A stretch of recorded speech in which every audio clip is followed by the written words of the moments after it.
अस्सलाम वालेकुम व्यूअर्स, कैसे हैं आप सब? ठीक हैं। अच्छा, आज जो टॉपिक हम डिस्कस करने जा रहे हैं वो है निबोश IG2, मतलब निबोश यूनिट 2 के element number 7।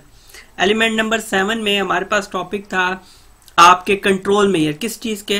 Control measures of chemical and biological hazardous substances. उन कंट्रोल मेजर्स के अंदर आज हम इसका 7th कंट्रोल मेजर, जैसा कि पहले कंट्रोल मेजर हमने 1 by 1 डिस्कस किए, जिसमें एलिमिनेशन और सब्स्टिट्यूशन था, नंबर 2 प्रोसेस चेंज था, number 3 reduce the exposure, reduce the time of exposure था, नंबर 4 हमारे पास उसके अंदर इंक्लोजर था, सेग्रीगेशन, नंबर 5 हमने डिस्कस किया बहुत डिटेल में local exhaust ventilation system, number 6 हमने डिस्कस किया डाइल्यूशन वेंटिलेशन। आज हम डिस्कस करेंगे इसका 7th कंट्रोल मेजर, जो कि है रिस्पायरेटरी प्रोटेक्टिव इक्विपमेंट। सबसे पहले रिस्पायरेटरी प्रोटेक्टिव इक्विपमेंट RPE दो तरह की हैं, एक रिस्पायरेटर्स हैं, एक ब्रीथिंग एपरेटस है।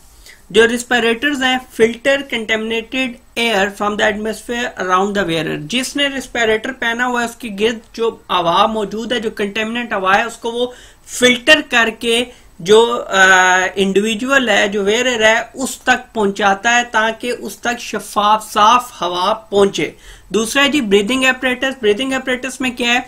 इसमें वो इर्द गिर्द से हवा नहीं लेगा बल्कि अदर सोर्स, जैसा सिलेंडर के अंदर आपने अक्सर देखा ऑक्सीजन होती है, एयर होती है, कंप्रेस्ड एयर होती है, तो उसकी मदद से लेगा वो ब्रीथेबल एयर, वहां से लेगा। ठीक हो गया? तो ये मेन डिफरेंस है रिस्पायरेटर्स में और ब्रीदिंग एपरेटस में।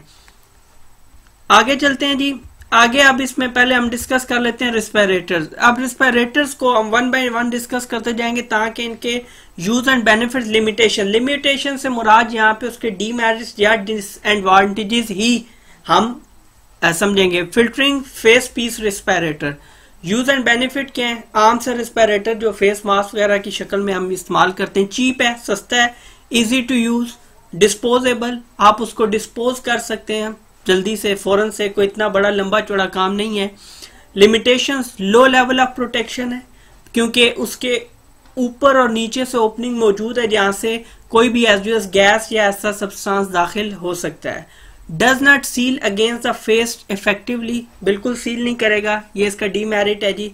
अनकंफर्टेबल टू वेयर, सारी बात है, अब आम हालात में रहना और बात है जब आपको मास्क या ऐसी चीज पहननी पड़ी है तो अंडरस्टूड है कि अनकंफर्टेबल होगा। और जितने भी रिस्पायरेटर्स होते हैं या ब्रीथिंग एपरेटर्स होते हैं तो इनहेरेंटली उन्होंने अनकंफर्टेबल होना है, और खासकर वो लोग जिनकी जो हिस्ट्री है वो ऐसी है कि वो उसको इरिटेट होते हैं या उनके लिए मजीद सफोकेशन का सबब बनते हैं ऐसे मास्क या ऐसे रिस्पायरेटर्स या ब्रीथिंग एपरेटर्स, तो उनके लिए ये अनकंफर्टेबल ही रहेंगे जिस मर्जी लेवल तक हम इनको ले जाएं। आगे जी हाफ मास्क और ओरिनेसल रिस्पायरेटर्स। ओरिनेसल्स क्या है? ये नाक, नेसल ये नाक का पार्ट जो है, और ओरी ये बिल्कुल अंडे की शक्ल का होता है, इस तरह से नाक को कवर करेगा, और उसके साथ ओरिनेसल, इसको हाफ मास्क बोला जाता है, जिस तरह की तस्वीर में भी आप इधर स्लाइड के ऊपर देख रहे होंगे। इसके यूज एंड बेनिफिट्स क्या है? गुड लेवल ऑफ फिल्ट्रेशन, जाहिर बात है पूरा उसने कवर कर दिया है माउथ और नोज, तो इस सूरत में वो जो फिल्ट्रेशन है वो प्रॉपर होगी। गुड फिट अचीवेबल, फिटिंग सही आ जाती है नाक के ऊपर, मुंह के ऊपर, easy to use. Limitation, no built in eye protection, ये तो मौजूद है लेकिन आई प्रोटेक्शन नहीं होगी, उसके लिए आपको स्पेक्टेकल्स या ग्लासेस यूज करने पड़ेंगे। Negative pressure inside face. Negative pressure क्या होता है जी? कि दबाव जो है वो इसके अंदर की जानिब होगा, इसीलिए आप देखेंगे कि ज्यादातर लोग जो ऑयल एंड गैस इंडस्ट्री में या किसी भी इंडस्ट्री में जो ज्यादातर रिस्पायरेटर्स या ब्रीथिंग एपरेटर्स इस्तेमाल करते हैं तो उनके ये गाल के ऊपर दबाव की वजह से गाल बाहर की जानिब निकल जाते हैं, वो सिर्फ और सिर्फ नेगेटिव प्रेशर की वजह से ऐसा होता है। अनकंफर्टेबल टू वेयर, ये मैंने आपको पहले बता दिया, ये अंडरस्टूड है इनकी लिमिटेशन या डीमेरिट कि ये अनकंफर्टेबल टू मेयर होंगे। फुल फेस आ गया जी, फुल फेस रिस्पायरेटर आपके सामने आ गया। इसके क्या है? Good level of filtration, good fit achiever, protects the eye. अच्छा, इसमें क्या बेनिफिट आया?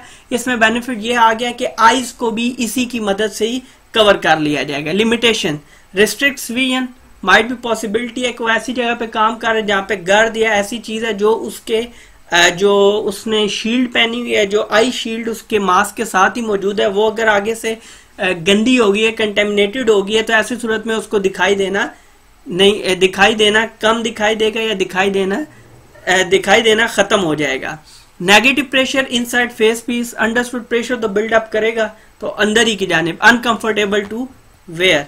नेक्स्ट ही आते हैं पाउडर respirators, immediate level of filtration, air movement cools wear, air stream prevents inward leaks, heavy to wear पूरा सिस्टम होगा, नो टाइट फेस सील नहीं होगी फेस सील और उससे कुछ भी दाखिल हो सकता है या उतर भी सकता है, लिमिटेड बैटरी लाइफ। हाँ जी, अब वो अगर आप रिस्पिरेटरी ऐसी जगह पे घुसे हैं जहाँ पे एक्टिविटी ज्यादा है तो आपने इस चीज का ख्याल रखना है कि जब तक इसकी बैटरी की लिमिट है आप उतनी देर तक ही वहां पर कोई भी एक्टिविटी परफॉर्म देंगे, otherwise you will become the victim. अच्छा, अब पहले हमने डिस्कस किया रिस्पिरेटर्स, अब हम डिस्कस करेंगे breathing apparatus, compressed air line BA, ठीक है जी, एयर अंडर प्रेशर। अब supply of air is not use and benefits, supply of air is not time restricted if a compressor is used, ठीक हो गया। Positive pressure inside face piece, ये positive pressure होता है क्योंकि एयर होती है ना, तो वो पूरा एयर दे रहा होता है, फिल्टर नहीं कर रहा होता बल्कि पूरी एयर, पूरी आर्टिफिशियल एयर दे रहा होता है सिलेंडर की मदद से। Wearer is not burden with cylinder, ये उस सूरत में होता है बर्डन विद सिलेंडर कि जब आपका सोर्स जो है वो वर्क प्लेस से बाहर हो और वहां से बड़े सिलेंडर से आपको अंदर ये जो एयर है, ऑक्सीजन है या एयर आपको प्रोवाइड की जा रही है।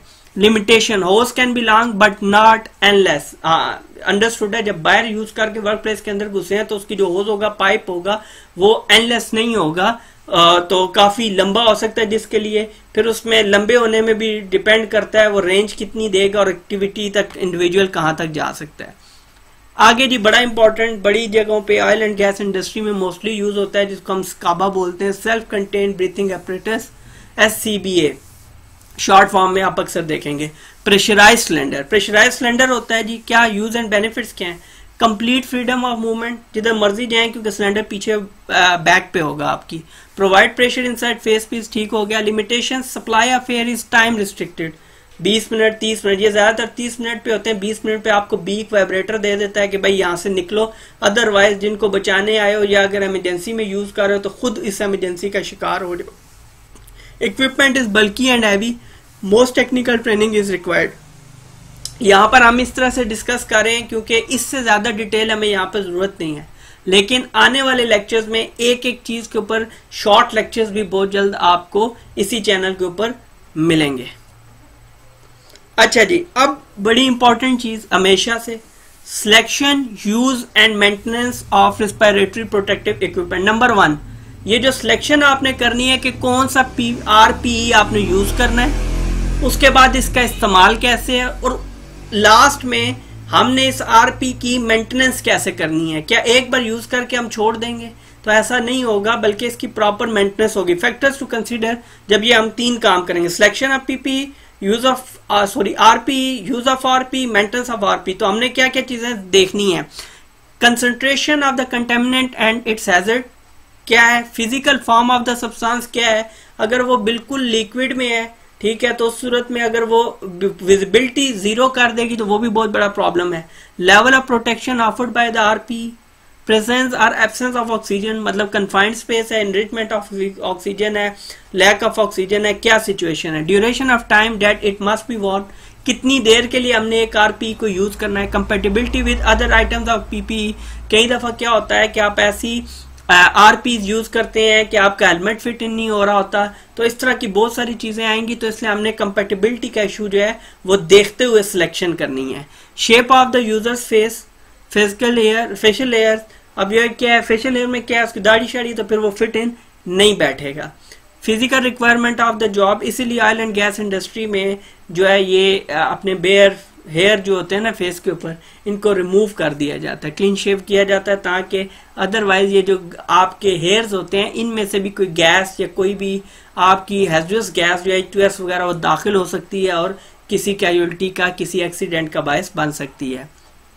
Physical requirements of the job, physical fitness of the wearer, हाँ कि वो एक स्टेबल इंसान होना चाहिए, ये ना हो कि वैसे तो शायद उसको कुछ ना हो रहा हो, यही आरपीई पहनने की वजह से उसको घुटन सफोकेशन स्टार्ट हो जाए, वो उसके एडवर्स इफेक्ट की वजह से उसको कोई प्रॉब्लम हो जाए।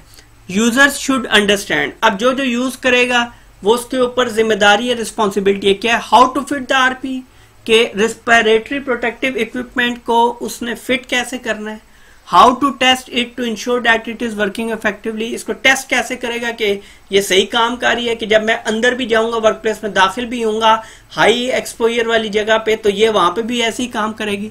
The limitations of the item, any cleaning requirement, any maintenance requirement, how to change filter और इस तरह की जितनी भी चीजें होंगी, ये हमने टॉपिक डिस्कस किया। 7वां कंट्रोल मेजर था आपका chemical and biological substances hazardous substances के कंट्रोल मेजर का 7वां टॉपिक था रेस्पिरेटरी प्रोटेक्टिव इक्विपमेंट।